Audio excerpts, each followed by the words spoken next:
Bismillahirrahmanirrahim. Alhamdulillah kita mencoba memahami surat Al-Baqarah ayat 201. Yang sebenarnya Al-Baqarah ayat 200, 201 dan 222 ini tentang haji, di mana perintah orang yang sudah berhaji, Allah perintahkan untuk mengingat Allah seperti mengingat orang tua, bahkan melebihi ingat kita kepada Allah dibandingkan dengan orang tua. Setiap anak yang soleh itu pasti mengingat orang tuanya, minimal dengan mendoakan orang tua, minimal ya, kayak setiap hari nggak boleh kita tidak berdoa kepada orang tua, itu sangat dianjurkan ya. Rabbik firli wali walidayya warhamhuma kama rabbayani shaghira, itu tanda anak yang soleh. Jadi dibuktikan minimal dengan doa. Nah, kepada Allah lebih dari itu setelah haji. Mengapa? Bisa jadi orang yang pulang haji malah lupa kepada Allah, karena sudah merasa sudah menunaikan rukun Islam yang kelima. Sejatinya orang yang sudah haji dan umroh itu orang yang lebih bersyukur daripada yang belum. Orang yang menjadi teladan kepada orang yang belum. Pokoknya dutanya Allah, dutanya Rasulullah, orang yang sudah haji dan umrah. Nah, jamaah yang saya muliakan, doa Rabbana atina fid dunya hasanah wa fil akhirati hasanah, itu doa ketika orang bertawaf antara rukun Yamani ke rukun Hajarul Aswad. Nah, saya ingin meringkaskan pemahaman Rabbana atina yang kita baca, karena kekhawatiran kita ketika kita baca, kita nggak paham yang dimaksud Rabbana atina. Ad-doa mukhul ibadah, doa itu adalah otaknya ibadah. Jadi hidup ini harus dengan otak. Bekerja tanpa pakai otak itu ya serampangan doanya. Kerjanya. Kalaupun bekerja ya nggak ada perencanaan, nggak ada niat. Nah, karena itu ketika berdoa kita mesti paham apa yang kita ucapkan. Imam Hasan Al-Basri dinukil dalam kitab Ihya Ulumuddin juz pertama halaman ke-9, fi qaulihi ta'ala, pada firman Allah Ta'ala, Rabbana atina fid dunya hasanatan wa fil akhirati hasanah, ila akhir ayat. Ini ayat 201 ya. Innal hasanata fid dunya, sesungguhnya hasanah, kebaikan atau surga di dunia, hiya, yaitu al ilmu wal ibadah, ilmu dan ibadah. Berarti ketika kita membaca doa Rabbana atina fid dunya hasanah, kita minta kepada Allah dengan ilmu dan ibadah. Maka ya Allah, berikan aku surga di dunia ini dengan aku memiliki ilmu dan ibadah ya Allah. Begitu. Ilmu dan ibadah.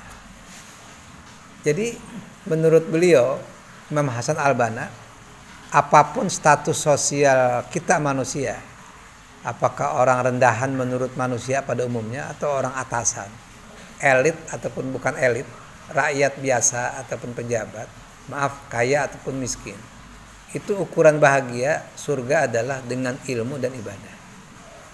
Orang yang tidak terkenal, orang yang dalam ekonomi yang barangkali seperti Bilal, orang-orang rendahan lah menurut manusia, itu merasakan surga kalau dia punya ilmu dan dipraktekkan dalam hidup dalam bentuk ibadah. Tapi ingat, ibadah yang dimaksud itu bukan ibadah dalam pengertian kaum sekuler, kaum fasluddin anil hayati, memisahkan urusan agama terhadap urusan dunia. Ibadah itu bukan sekedar kita sholat, puasa, haji, doa dan lain-lain, ibadah mahdoh. Tapi ibadah yang dimaksudnya ada ibadah paripurna. Segala apapun yang kita lakukan, yang kita ucapkan itu harus bernilai ibadah gitu. Mencari nafkah, bercanda sekalipun, menyusun ekonomi, berpolitik, itu ibadah. Makanya ibadah yang luar biasa itu didapatkan kepada pemimpin yang baik. Pemimpin yang baik itu adalah pemimpin yang sangat layak mendapatkan surganya Allah. Nah, tugas dia berat. Khadimul ummah, pelayan umat. Jadi sebenarnya teorinya dalam Islam itu, pemimpin itu seperti orang tua kepada anak. Orang tua mengalah demi anak. Orang tua lapar, yang penting anak kenyang. Itu pemimpin sebenarnya. Jadi kalau kita jadi kepala negara, kalau dalam zaman sekarang itu presiden itu adalah jongosnya rakyat. Maaf ya, jongosnya rakyat, melayani rakyat. Pokoknya rakyat tuh puas, rakyat senang lantaran dia memimpin. Jadi untuk rakyat, bukan konglomerat. Kalau zaman sekarang kita akui aja deh, seluruh dunia itu pemimpin itu demi konglomerat. Karena pada waktu mereka terpilih pun, ya sebelum mereka terpilih, mereka dimodali oleh pemilik modal, oleh konglomerat, oleh kapitalis. Makanya negara kapitalis. Wajar ketika dia memerintah, memimpin sebuah negara, rakyat dipajaki. Wajar itu. Korupsi, ya wajar. Wajar, karena memang dia berbalas budi kepada yang memberikan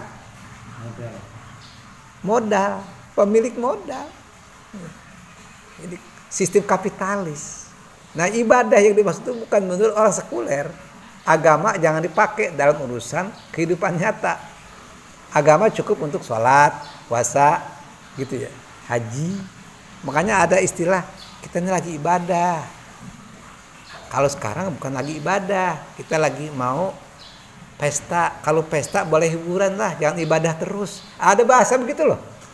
Padahal hidup ini diatur dengan ilmu supaya ilmunya mengarah kepada ibadah kepada Allah, bukan ibadah kepada setan. Kita ini kan jadi campur aduk nih. Kadang ibadah kepada Allah waktu sholat, begitu di luar sholat ibadah kepada setan. Gitu.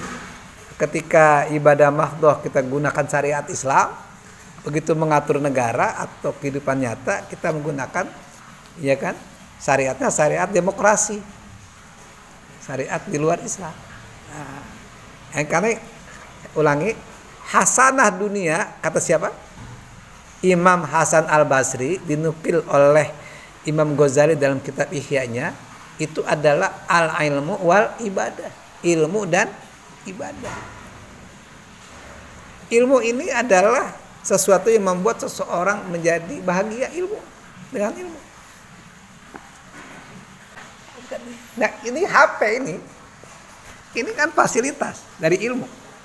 Saya bertanya, lebih nikmat zaman sekarang sudah ada HP ini atau lebih nikmat dulu waktu kita masih SD, SMP, SMA atau kuliah? Karena nggak pernah mengalami ini. Lebih nikmat mana coba? Sebenarnya kalau jujur lebih nikmat ini, tapi yang terjadi ini justru membuat sengsara sekarang ini. Idealnya ini membuat bahagia, tapi faktanya membuat sengsara. Dulu mendidik anak lebih gampang tanpa HP. Sekarang begitu sulitnya mendidik anak. Padahal ini fasilitas netral ini, netral. Mengapa di sini ada situs porno, ya, ada judi online dan macam di sini, ya, di info di sini. Karena sistemnya yang tidak membuat untuk baik, itu sistem. Coba kalau HP hadir di masa nizamul Islam, masa sistem Islam, maka nggak ada situs-situs porno, situs buruk.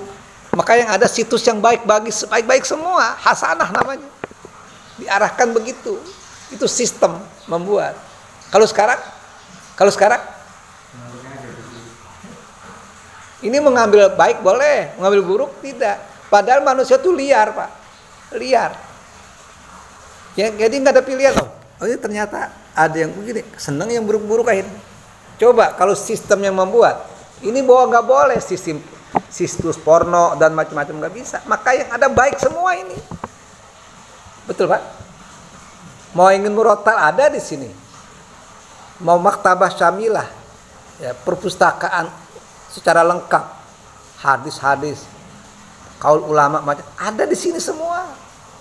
Nah, sekarang tergantung kita sendiri ini, kita memilih yang mana gitu ya.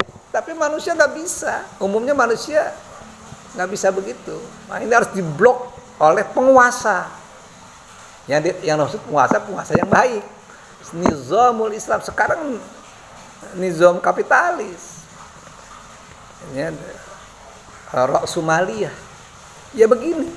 Nah, begitu pentingnya umat Islam paham pentingnya sebuah tatanan kehidupan dengan daulatul Islamiyah, sistem syariah. Gitu. Nah, ini dikatakan oleh siapa? Imam Hasan al-Banna. Jadi kebahagiaan dunia apabila ada ilmu dan ibadah tentu dengan sistem Islam. Maka baik, akan merasakan kebaikan semuanya. Surga. Baik orang muslim ataupun non muslim akan merasakan keadilan, kenyamanan, kesejahteraan dengan sistem ini. Ilmu dan ibadah. Wa fil akhirati hasanah. Sementara hasanah di akhirat kata beliau hiyal jannah, yaitu apa? Surga. Apa bedanya surga dunia dengan surga akhirat? Surga dunia itu dilengkapi dengan peraturan. Ada halal, ada haram. Yang halal dilaksanakan, yang haram dijauhi. Ada perintah dan larangan. Perintah dilaksanakan, larangan dijauhi. Yang dimaksudnya adalah perintah dan larangan Allah, bukan larangan siapa-siapa atau perintah siapa-siapa. Maka terjadilah surga. Jadi surga dunia itu jika kita taat aturan. Kalau nggak taat aturan, terutama tidak dipimpin oleh pemimpin yang taat aturan Allah dan Rasulnya, jadi berantakan. Kesenjangan sosial dan macam-macam. Sementara surga di akhirat tanpa aturan. Bebas. Nggak punya istri berapa silakan. Bagi laki-laki. Rumah mewah kan nggak ada masalah, memang mewah semua rumahnya. Mau punya kolam dari susu, dari madu, dari apa lagi, dari arak, dari air jernih, silakan, memang disediakan. Saya bertanya nih Pak Wahyu, kita semua nih, kalau memilih sorga, mendingan sorga yang pakai aturan atau sorga tanpa aturan hidup? Pilih mana? Jujur Pak, jujur. Ayo, pilih mana? Sorga yang pakai aturan, ini halal, ini haram. Yang halal jangan, yang haram yang halal kamu kerjakan, diambil, yang haram jangan. Sementara di akhirat nggak ada halal, nggak ada haram. Pilih mana surga yang enak? Pilih mana? Kalau saya jujur, enakan di surga yang tanpa peraturan, semau saya. Betul Pak? Tapi dunia nggak bisa. Kalaupun dunia itu pengen di surga tanpa aturan, malah sengsara dia. Coba aja. Contoh, dia punya istri halal, juga nggak punya istri bukan istri dia bercampur di luar bukan istrinya. Enak gak di surga itu, di dunia ini? Tetap saja merasa, ya kan? Minimal ada sesuatu yang ya gimana ya. Jadi memang dunia itu begitu. Dunia itu kalau kepengen di surga harus taat kepada Allah dan Rasulnya, itu baru surga. Kalau nggak taat nggak bisa. Begitu. Makanya ada hukum bagi yang mencuri dipotong tangan. Supaya apa? Supaya selesai masalah nanti, nggak ada yang korupsi lagi. Tapi kalau nggak dilakukan hukum Islam, ya pencuri jalan terus, malah berantakan hidup ini. Begitu. Itu namanya hasanah di dunia, harus dengan peraturan. Di akhirat nggak diwajibkan sholat, nggak diwajibkan zakat, nggak diwajibkan haji, nggak disuruh menyusun ekonomi politik, nggak lagi, nggak ada. Pilih mana? Di surga yang mana? Lah jujur aja, enakan surga di akhirat tanpa peraturan.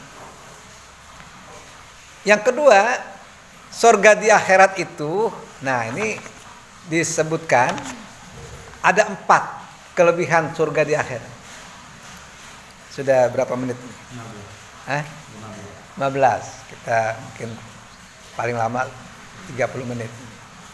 arba'atun fil jannati khairun minal jannah.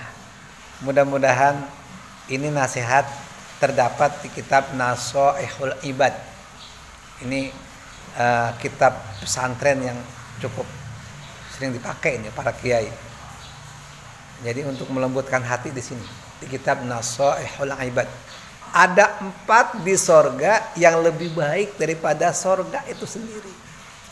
Pak Warno, Pak Muksin, enak gak di sorga Pak? Tapi ada yang 4 yang lebih enak daripada sorga. Sorga udah enak, tapi ada 4 yang lebih enak daripada sorga, lebih baik. Ini kita ngaji selesai sampai sini apa kita lanjut? Lanjut. Ya, saya penasaran ya. 1. Al-khuludu fil jannati khairun minal jannah. Kekal selama-lamanya tinggal di sorga lebih baik daripada sorga itu sendiri. Di sorga bahagia, sehat, gak pernah sakit, kaya, gak pernah miskin. Pokoknya hidup gampang terus. Cuman sehari enak. Cuman sehari enak. Enak sih, cuman kurang. Ini enggak. Sehat selama-lamanya. Kaya selama-lamanya. Pokoknya nikmat selama-lamanya. Makanya disebutkan lama di sorga itu lebih baik daripada sorganya itu sendiri. Yang kedua, wa khidmatul malaikati fil jannati khairun minal jannati. Pelayanan malaikat di sorga lebih baik daripada sorga itu sendiri. Jadi sorga itu dilayani oleh malaikat. Yang ketiga, wajiwarul anbiya fil jannati khairum minal jannati. Bertetangga dengan para nabi di sorga lebih baik daripada surga itu sendiri. Insya Allah ya kita berharap banget nih. Kita ini adalah penduduk sorga semua nih. Bertetangganya dengan para nabi. Kalau kita di dunia ini Pak, kalau kita tetangganya dengan para nabi atau orang-orang baik, ada yang iri nggak? Ada yang usil nggak? Nggak ada. Tenang. Sekarang kita hidup gampang, serba mudah, sehat juga. Tetangga kita usil. Tetangga kita itu, pokoknya begitulah. Enak nggak? Walaupun kita makan enak macam-macam, tetangga kita itu usil, nggak enak Pak. Itu dunia. Mendingan kita miskin tetangganya baik, atau kaya tetangganya nggak baik. Mendingan mana? Itu baru cerdas namanya. Ini mah kita udah miskin tetangga jelek-jelekin kita gitu. Di akhirat enggak. Kaya, sehat, pokoknya enak segalanya. Tetangganya orang-orang baik. Nanti insya Allah tetangganya Pak Wahyu. Kan Pak Wahyu kan pengikut Nabi. Tetangganya Pak Muksin, Pak Arno, Jamaah Darul Istiqomah. Kita semua enak banget hidup. Makanya ada orang yang kepengen begini. Saya kepengen punya tetangga baik-baik semua, nggak ada yang jelek-jelekin saya. Lalu diajaklah orang itu jalan-jalan. Begitu udah nyampe, kalau kepengen tetangga kamu baik, nggak ada yang nyakitin kamu, nggak ada yang jelek-jelekin kamu, nggak memfitnah kamu, tetangganya sama ini. Lah ini bukan kuburan. Begitulah dunia. Jadi kalau kepengen nggak ada yang memfitnah kamu, pokoknya baik semua, nggak pernah menjelek-jelekin kamu, tetangga kamu mayit. Gitu. Kalau mayit nggak akan pernah menjelek-jelekin kita. Itulah dunia. Orang baik aja diburuk-burukin orang, apalagi memang udah jelek. Begitu, ya. Jadi nggak ada kesempurnaan surga di dunia ini, kecuali dengan ilmu dan ibadah. Yang keempat, waridallahu ta'ala fil jannati khairum minal jannah. Ridhonya Allah Ta'ala di surga lebih baik daripada surga itu sendiri. Ini dalam kitab Nasoihul Ibad. Ya, kalau kita tahu begini nih, kita tuh kepengen banget masuk surga. Tapi nggak bisa ini Pak, kalau kita di surga ada 4 tadi, lama di surga, ada pelayanan malaikat, ada tetangga seperti para nabi dan ridho Allah kecuali kamu ada di sorga dunia. Nggak bisa. Jadi buat dulu sorga dunia dengan apa? Ilmu dan ibadah. Begitu. Tanpa itu nggak bisa mencapai sorga di akhirat. Kalau tanpa ilmu dan tanpa ibadah, maka kamu akan merasakan di neraka nanti. Di akhirat nanti. Di neraka dunia, neraka akhirat. Makanya nanti bisa jadi ini mafhum mukhalafah. Arba'atun fin nari syarrun minan nari. Ada 4 di neraka lebih buruk daripada neraka itu sendiri. Yang pertama, al-khuludu fin nar syarrun minal nari. Lama di neraka lebih buruk daripada neraka itu sendiri. Pertanyaannya, orang di neraka 1 hari nggak? Di neraka 1 hari nggak? Pertanyaan saya, kalau di neraka 1 hari enak nggak? Masih enak, cuma sebentar. Nggak apa-apa tersiksa cuma 1 hari kok. Berikutnya nggak lagi, enak kan? Ya gitu maksud. Ini mah selama-lamanya di neraka. Sakit selama-lamanya. Yang kedua, pelayanan malaikat di neraka lebih baik daripada neraka itu sendiri. Di neraka ada malaikat nggak? Ada. Mana dalilnya? Alaiha malaikatun ghilazun syidadun. Malaikat itu di neraka itu ghilaz, bengis, syidad, kasar. Begitu. Tidak pernah maksiat kepada Allah di malaikat. Lalu melaksanakan apa yang diperintahkan Allah. Kata Allah, kejam kamu. Ya kejam selama-lamanya. Kejamnya bukan 1 hari, selama-lamanya. Enak. Yang ketiga, bertetangga dengan para koruptor, bertetangga dengan orang curang, bertetangga dengan pembohong, bertetangga dengan begitulah orang-orang buruk di neraka lebih buruk daripada jangan begitu Pak. Ya, itu lebih buruk daripada neraka itu sendiri. Kita nanti bertetangga dengan orang-orang yang dulu di dunianya itu memang buruk semua. Melawan syariat, tidak mau ikut dengan hukum syariat Allah. Begitu. Kalau sendirian masih mending ini. Karena apa? Kalau bertemu dengan orang-orang buruk itu nanti berantem kita dengan mereka. Bahkan dalam sebuah ayat Al-Quran dijelaskan, nanti orang jahat diikuti kejahatannya oleh orang lain. Maka orang yang ikut itu nanti menuntut pada mereka. Jadi si A, gara-gara kamu saya ke neraka. Ujung-ujungnya nanti iblis, gara-gara iblis ini. Iblis bilang, saya kan ngajak, kalau kamu mau, nggak tanggung jawab. Ada berantem. Al-akhilla yauma idzin ba'duhum li ba'din aduun illal muttaqin. Teman-teman lengket di dunia, nanti di akhirat saling bermusuhan, saling berkelahi. Kecuali teman setia di dunia yang bertakwa. Ya, insya Allah nih, ya kita ini yang ngaji bareng-bareng, bertetangga, ya, saling menyayangi. Tapi kalau koruptor, sesama koruptor di akhirat saling bermusuhan nanti. Biarkan di dunia mereka itu sepakat untuk korupsi, sepakat untuk merekayasa keburukan, silakan. Tapi di akhirat saling bermusuhan. Kalau percaya, kalau yakin dengan keterangan hadis. Nanti di neraka itu bukan ridho Allah, murka Allah. Dia di neraka itu lebih buruk daripada neraka itu sendiri. Neraka. Jadi murka Allah bukan sehari, selama-lamanya pula lagi. Allah alam bisawab. Ya. Nah, nanti kita lanjutkan tentang bagaimana hidup di dunia ini untuk menjelang akhirat. Billahi taufiq wal hidayah. Assalamualaikum warahmatullahi wabarakatuh.